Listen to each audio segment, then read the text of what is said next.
El pasado viernes, el presidente de la República, Daniel Noboa, señaló que en enero, cuando un grupo de delincuentes ingresaron a un medio de comunicación, se intentó dar un golpe de Estado.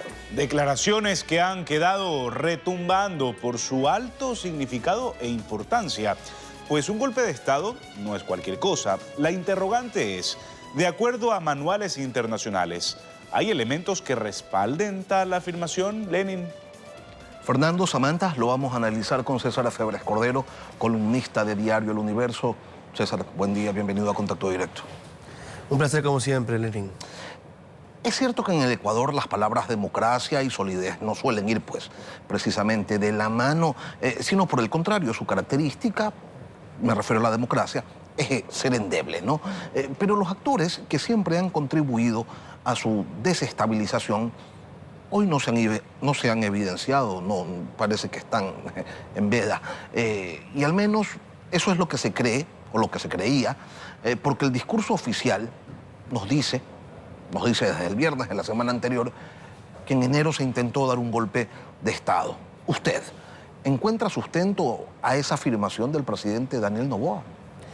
En absoluto. Si revisamos la literatura de las ciencias políticas, por ejemplo, generalmente se busca un actor dentro del Estado, militar o civil, que use maniobras ilegales para remover al presidente o al jefe de Estado.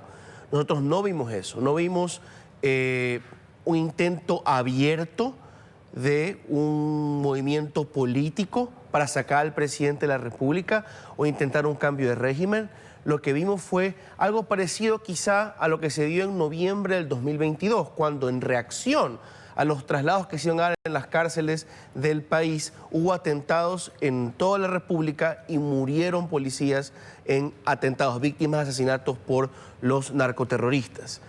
Esto que se dio en enero, el ataque a TC y los nuevos atentados, yo creo que están más cerca de otra reacción relacionada quizá a cubrir las huidas de Fito y de Colón Pico y no un intento de sacar al presidente de la República. El discurso del golpe de Estado lo empuñan los gobernantes en momentos complejos de su gestión o también para posicionar un discurso que esté pues en desarrollo. Lo hizo Correa en su momento con el 30S, lo dijo Lenín Moreno cuando las protestas de octubre del 2019, Lasso cuando en 2 ocasiones pues la Asamblea intentaba destituirlo y también cuando las manifestaciones de la CONAIE en junio del 2021. Ahora, hoy existe esa configuración que haga creíble el señalamiento de Daniel Noboa. Yo creo que ni siquiera en el 30S, que fue un verdadero levantamiento, está claro que haya sido un intento de golpe de Estado. Puede haber sido un cuartelazo que degeneró en un intento hasta de, quién sabe, si magnicidio. Luego tuvimos lo mismo del 2022, los ataques de noviembre primero y toda esa semana, que en su momento el presidente Lasso también dijo, es un golpe de Estado, pero de nuevo, no hay elementos para creerlo. Que sí noto una consistencia en el discurso del presidente Noboa que habla de una guerra interna, que tampoco creo, y los tienen los juristas, no creo que haya elementos para sostenerla, pero que al final es la bandera de lucha que ha usado para sacar a las Fuerzas Armadas con una efectividad que no la vimos en el gobierno anterior. Entonces mantiene, digamos, un mismo discurso, por más de que no veamos una correspondencia con lo que hace el Estado en las calles, porque al final no los está tratando como beligerantes a los miembros de las bandas delictivas. De hecho, no queda muy claro cuál es el fin de la pelea cuando, reportaba Laura hace unos días, de 10.000 detenidos en el estado de excepción, solamente un 5% han sido procesados. Y aparte que asimismo, y procesados por terrorismo, pues, ¿no? Entonces, sin embargo, en el gobierno, César, se dice que hay informes de inteligencia que refieren a que el último 9 de enero los grupos terroristas quisieron tomarse 3 medios de comunicación para exigir al gobierno que retire a los militares de las calles, pero de una exigencia puntual, ilegítima e inaceptable, sí, pero puntual. A un golpe de Estado, pues hay algunas profundas distancias. Así es, por eso creo que hay una explicación pasiva, la de que el gobierno simplemente mantiene el discurso de la guerra interna, que le sirvió, de nuevo, creo que para movilizar a las Fuerzas Armadas, algo ya de cara hacia el propio Estado. Puede ser también que hable de la narcopolítica de forma tácita al hablar de un intento de golpe de Estado por parte de los narcos. Ahora que sale el caso Purga, ahora que vuelve a tomar fuerza el caso Metástasis con nuevos posibles procesados. Es una forma del gobierno de atacar, sin decirlo explícitamente, a alguno de sus socios, o quizá prepararse para avasallar a quienes quieran oponerse a la consulta, cuya temática principal va a ser la seguridad, con una acusación de ser aliados, queriéndolo o no, de la narcopolítica. Lo que puede ser un poco peligroso, está repitiendo el discurso de Guillermo Lasso, pero en este momento distinto, donde el presidente tiene gran apoyo, pues le puede servir. ¿Pero hasta cuándo? Porque por concepto, y como bien señalaba hace un momento César Febres Cordero, el golpe de Estado es la toma, destitución y sustitución de un gobierno por medios no constitucionales. Noboa dice que un grupo de delincuentes lo quiso tumbar cuando se tomaron TC Televisión, o sea, Haití. Es más o menos lo que le está planteando, ¿no? Que un grupo de delincuentes iba a retirar del poder al presidente legítimamente electo. Sin embargo, hasta el día de hoy, no sé si usted lo ha escuchado o lo conoce, pero hasta el día de hoy se ha presentado alguna denuncia de rebelión, que sería el delito que cabe para esta intentona golpista a la que hace referencia el presidente Noboa.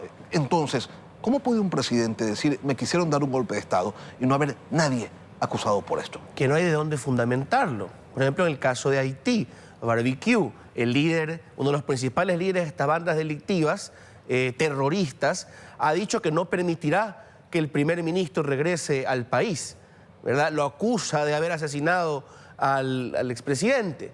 Eso no lo vemos acá en el Ecuador. Cuando se han emitido declaraciones atacando al presidente Noboa por parte de supuestos cabecillas de los grupos delictivos, lo hacen después del inicio de la declaratoria del conflicto armado interno, después de la salida de las Fuerzas Armadas a las calles, como una reacción al presidente. Y de nuevo, convocando a mesas de diálogo, además, pues, o sea, no diciendo, claro, señor, usted es un mandatario ilegítimo, tiene que irse. Bueno, en su momento hasta lo insultaron, no todos eran llamados a la paz, o no, por lo menos no en términos pacíficos, pero de nuevo, para mí corresponden más a lo que hemos visto una y otra vez, que es el narco diciéndonos, yo tengo el verdadero uso de la fuerza en el país y yo no te voy a permitir que me traslades de un pabellón al otro, o que me quites las armas, o que me amedrentes. Pero de eso a querer derrocar al presidente de la República e instalar a otro gobierno, inmensa distancia, y el gobierno no lo puede aprobar. César, estamos entonces ante un libreto de victimización. Sí, un libreto de victimización, pero yo creo que se centra más en construir, o se puede llegar a centrar en construir victimarios, ¿no? Y ligarlos a la política. Yo creo que el hecho de que estamos a puertas de una consulta, cuyo principal tema es la seguridad, puede motivar al presidente. Y aquí hay algo también que podríamos observar, porque puedo estarme adelantando, pero tenemos rivalidades dentro de la izquierda. Tenemos a un correísmo que está medio callado, que no quiere por ahora atacar de frente la consulta. Quizá volver a hablar de la izquierda radical apegada al narco por fuera del correísmo le dé cierta relevancia a los rivales del correísmo ahora.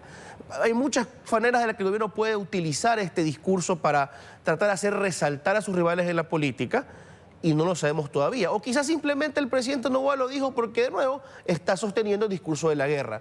Por ahora fue una declaración en una entrevista que la lanzó al aire y que por el viento va sin mucho peso. ¿Necesita un gobierno con los niveles de popularidad que tiene Daniel Noboa hacer uso de estas herramientas discursivas, de querer jugar al ajedrez de la política adelantándose 3 o 4 jugadas a los acontecimientos, o necesita él lanzar estas palabras al viento para que corran por allí sin ningún sustento? ¿De verdad lo necesita? Yo no creo que lo necesite. En muchos sentidos no veo un orden en la comunicación que nos da el gobierno. No veo aquí una consistencia con el discurso de la guerra, me repito, pero no me queda muy claro hacia dónde va. Solamente veo un gobierno que aprovecha que la gente demanda unidad, que la gente celebra ciertos éxitos, que tampoco sabemos cuánto van a durar, porque podemos volver a las cifras, cómo ha aumentado, comparándonos con el año pasado, las cifras de extorsión aquí en Guayaquil y en otras partes del país. Así es. Y el viernes, Daniel Noboa decía que hace 2 meses le quisieron dar un golpe de Estado. Ayer pedía el voto para la consulta popular. César, ¿estamos ante un guión marquetero preelectoral? ¿Podemos decir hoy sí ha iniciado la campaña? Yo no sé cuándo terminó la anterior campaña y cuándo empezó. Que ya desde la anterior campaña nos hablaban de la consulta.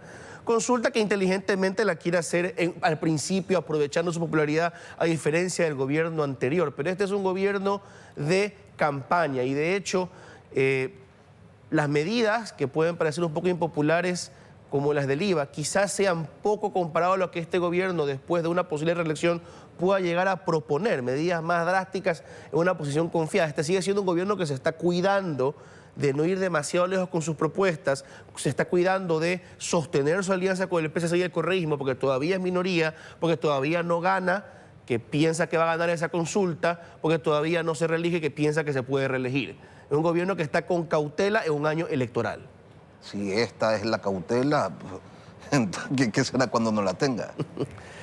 Y es que en muchos sentidos el gobierno, el presidente y sus ministros no han cuidado ni sus declaraciones ni con quienes se encuentran. Tenemos el ejemplo, uno de tantos que se pueden dar, de la ministra de Ambiente reuniéndose con representantes de Kaisala, ¿no? De esta supuesta nación dirigida por un hombre buscado por varios delitos en la India. Ese tipo de errores demuestran de que hay bastante improvisación en el gobierno, por lo menos dan de pensar que hay una improvisación que se les perdona ahora por el momento que vive el país, por cómo el presidente ha logrado demostrar cierto nivel de respuesta, cómo ha gozado del apoyo y la reacción positiva de las Fuerzas Armadas, pero si las cifras de la inseguridad continúan contradiciendo esa percepción que se ha creado, se puede desvanecer. El gobierno está malentendiendo el silencio con pasividad. ¿Cree de verdad el régimen que la sociedad no le va a pedir una rendición de cuentas, que no le va a tomar la lección en un momento determinado? No quisiera intentar adivinar qué piensa el gobierno en ese aspecto. No, pero ¿qué se evidencia? Porque, vamos, o sea, el hecho de mantener a sus ministros en pleno en un voto de silencio prolongado para que no dé explicaciones, para que no detalle qué es el Plan Fénix, en qué consiste, cuáles son los objetivos, cómo se lo mide. El ministro de Economía, sin dar mayores explicaciones, cómo se está desarrollando la reactivación supuesta económica. Dicen que hay 50.000 nuevos empleos, pero no dicen dónde están. Entonces, se lanzan muchas ideas y se cree que lo pueden decir nomás sin explicar dónde, ni cuándo, ni por qué, ni para quién. Crece el empleo joven, pero se disminuye en general, tienes un saldo negativo, igual esas cifras que daba el gobierno no cuadran. Un economista como Alberto Corte Burneo lo demostraba con fuentes del gobierno. No cuadran con el INEC, no cuadran con el IES, no cuadran con nada. Entonces, ¿hasta cuándo ese lanzar ideas, conceptos, nociones sin respaldo, sin sustento? Pues eso el gobierno tiene que definirlo, debe tener una línea de comunicación más clara. Es un gobierno que yo creo que, a diferencia del anterior, sabe que debe negociar, entiende su debilidad frente a sus contrincantes en la Asamblea, pero todavía no comprende, creo, igual que el anterior, que ante el país, en momentos de crisis, día a día, que las cosas van cambiando con tanta rapidez, que hay escándalo sobre escándalo, no pueden cometer estos errores, no hay espacio para estos deslices y no pueden permitir que el presidente vaya diciendo cualquier cosa. César Febres Cordero, analista político, columnista de Diario El Universo, mil gracias por acompañarnos hoy aquí en Contacto Directo.